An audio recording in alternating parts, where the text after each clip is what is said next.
President, Democratic Whip. are we in a quorum call? Yes, Ask consent the quorum call be suspended. without objection. Thank you, Mr. President.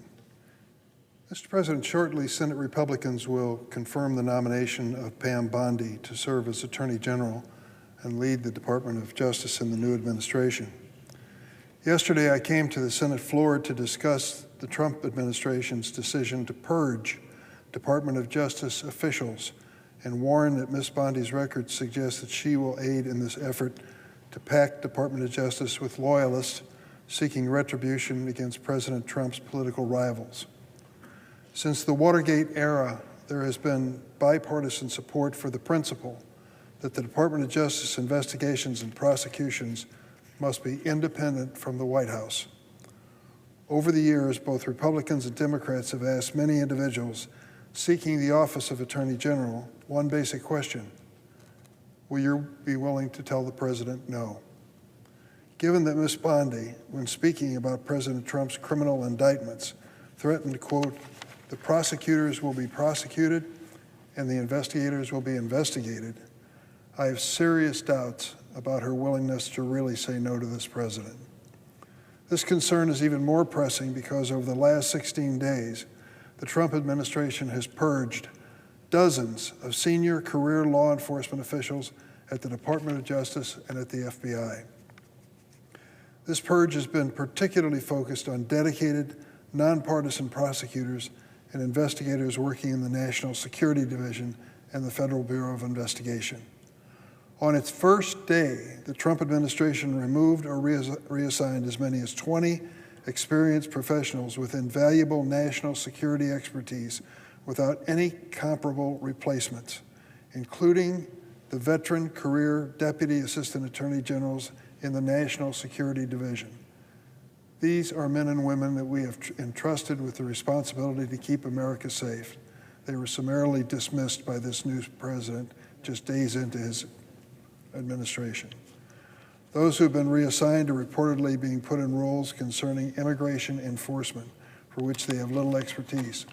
Mr. President, we had a hearing this morning about fentanyl and talked about some 70,000 Americans each year losing their lives to this terrible drug.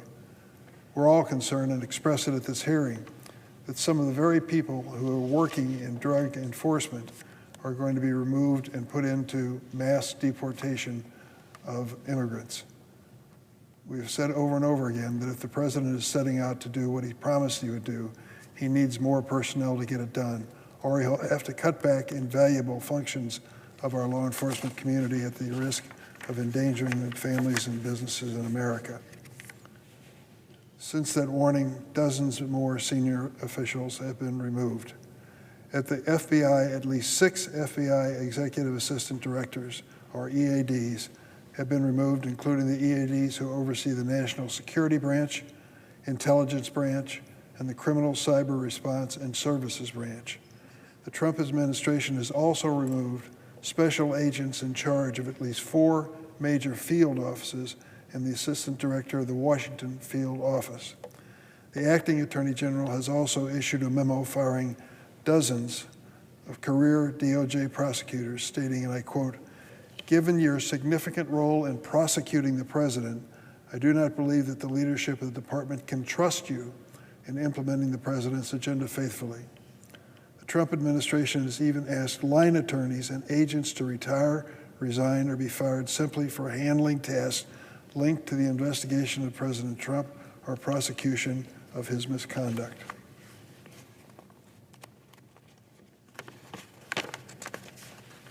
The acting FBI director informed the entire FBI workforce that he was reviewing the files of, quote, "all current and former FBI personnel assigned at any time to investigations and or prosecutions relating to January 6th and related terrorism and unrelated terrorism cases." Mr. President, if you're a student of history, you know that when the communists took over the Soviet Union, one of the things that they gloried in doing was rewriting history, trying to make the bad chapters, the embarrassing chapters, the sad chapters different, so the future generations never were really quite sure what happened. That is exactly what's going on about January 6, 2021. despite the graphic video evidence of what happened on that day when this insurrectionist mob tried to take control of this Capitol and stop the transfer of power from Donald Trump to Joseph Biden. Despite the clear evidence to the contrary, they continue to believe that this is a hoax, that somehow these were just tourists coming by the Capitol. Those of us who were there, those of us who remember the danger that was brought by these mobsters and thugs, know that that's a lie. And now they're going through the Department of Justice and saying, if you were involved in prosecuting any of these people who beat up on the policemen in this building, tore down the structures, broke the windows, if you were involved in any prosecution involving them, you're not welcome at the Department of Justice. They want to rewrite history. They want future generations to believe the lie that they have perpetrated about what happened on that day. Those of us who were there will never forget it and what actually did happen. The interim U.S. Attorney for D.C. also ordered an internal review of staff handling cases to January 6th, moved to dismiss all pending charges against those defendants, and has already fired dozens of prosecutors and investigators who worked these cases. The people who were spared by the pardon of Donald Trump include individuals who were dangerous. One had a record of 38 convictions for crimes, and they're now back out on the streets. Over the past weekend, thousands of FBI personnel across the country were told to complete a questionnaire that asked a series of questions about their involvement in the prosecution or investigation of January 6th. This shameless partisan retribution is only the beginning. It has been reported that the future FBI director, Kash Patel, if he is chosen by the Senate, will be guided by an advisory committee composed of solely partisan political operators, including an associate of Elon Musk. Elon Musk, who elected him? By what authority does he have any voice in the administration of our government? Why should he or his minions have access to the private records of American citizens? It's happening. These actions will cripple FBI field offices and U.S. attorneys' offices across the country by increasing the caseload for the remaining agents, dramatically slowing down critical investigations and prosecutions. And the Trump Department of Justice is taking this partisanship beyond the president's personal grievances, as many as there may be. They are already dropping criminal investigations against the president's allies, such as Congressman Andy Ogles. They also have begun systematically stripping the Department of Justice of vital substantive expertise by reducing personnel from the law and policy sections of various divisions, such as the Environment and Natural Resources Division, which pursues polluters who poison our communities. As America faces a heightened threat landscape, these shocking removals and reassignments of hundreds of employees deprive the Department of Justice and the FBI of experienced leadership and decades of experience fighting violent crime, espionage, and terrorism. For years, my Republican colleagues have claimed they, quote, backed the blue and accused Democrats of being soft on crime. We've heard it over and over and over. But now, as President Trump is gutting our nation's law enforcement agencies and putting our national security at risk, my Republican colleagues do not complain. They're nowhere to be found. Instead of condemning these actions, they will likely come to the Senate floor tonight and confirm an individual to lead the Department of Justice who is in lockstep with this policy of President Trump and was chosen for the role specifically because she's loyal. More than anything else, she is loyal. I urge my colleagues to consider what a danger President Trump and Pam Bondi present to this nation. I will oppose their confirmation and hope my colleagues will do the same.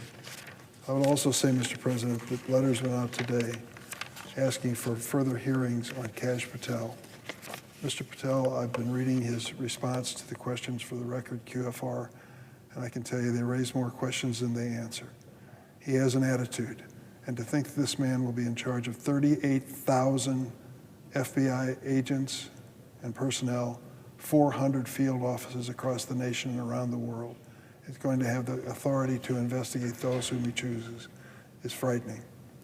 His message in politics is get even. I read his book. It's called Government Gangsters. In this book, specific detail talks about his view of politics. He has a long list of grievances, political and personal, and he plans to get even. That is not the kind of person we need in charge of the FBI. He has no experience to point to any significance which qualify him for this job. We have had many directors of the FBI chosen for long periods of time because of our change of the law. We now have a 10-year period of service for the director of the FBI, and we also do our best to make sure that they are apolitical, since they bridge various administrations, not just one or two. That is part of the law, and that is the reason we did it. Now we're going to put a man in that position who has no experience, no background, and a political chip on his shoulder. I'm afraid that is just a recipe for disaster. I urge my colleagues to think twice